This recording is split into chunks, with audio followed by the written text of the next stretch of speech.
ஆண்டவரும் அருமை இரட்சகருமா இருக்கிற இயேசு கிறிஸ்துவின் ஆச்சரியமான நாமத்தில் தினமும் கர்த்தருடைய சத்தத்தை கேட்டுக்கொண்டிருக்கிற தேவனுடைய பிள்ளைகளை வாழ்த்துகிறேன், ஆசீர்வதிக்கிறேன்.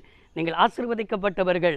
இந்த நாளில் உங்களை பார்த்து ஆண்டவர் சொல்கிற ஒரு வார்த்தை, உன் வீட்டை கட்டுவார். எனக்கு அருமையானவர்களே, வீடு கட்டப்படும் என்றால் என்ன அர்த்தம் என்று சொன்னால், உன் ஆவிக்குரிய வீடு கட்டப்படுங்க. இன்றைக்கு அநேகருடைய ஆவிக்குரிய வீடு கட்டப்படாமல் இருக்கிறது. ஆவிக்குரிய வீடு பழுதடைந்து போய் காணப்படுகிறது. ஆவிக்குரிய வீடு என்ன செய்யப்படுகிறது என்று சொன்னால், பழுதடைந்து இருக்கிறது என்கிற கவலை இல்லாதபடிக்கு காணப்பட்டு கொண்டிருக்கிறீர்கள். ஜெபம் இல்லாமல் ஓடிக்கொண்டிருக்கிறீர்கள்.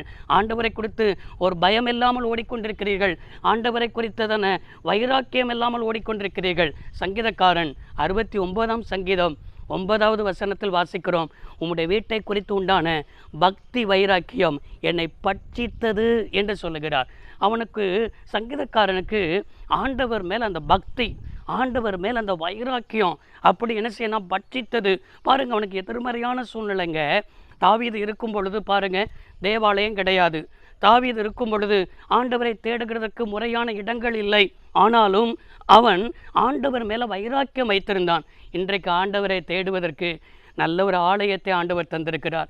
ஆண்டவரை தேடுவதற்கு, ஆண்டவருக்கு நேராய் வழிநடத்துவதற்கு எத்தனை ஊழியக்காரர்களை ஆண்டவர் வைத்திருக்கிறார். எவ்வளவு கால சூழ்நிலைகள், எவ்வளவு சாதகமான சூழ்நிலைகள் எவ்வளவு இருந்தாலும் ஆண்டவரை தேடுவதற்கு சாக்குப்போக்கு சொல்லிக்கொண்டே இருக்கிறோமே. ஆண்டவரை தேடுவதற்கு நம்ம என்ன செய்கிறோம், நேரம் இல்லை என்று சொல்கிறோமே. ஆண்டவர் மேலே வைராக்கியம் வேணும் அப்படின்னு இந்த கால வேளையில் கர்த்தர் பேசி கொண்டிருக்கிறார். இதெல்லாமோ வைராக்கியம் பாராட்டுகிறோம். வேலை செய்வதற்கு வைராக்கியம் பாராட்டுகிறோம்.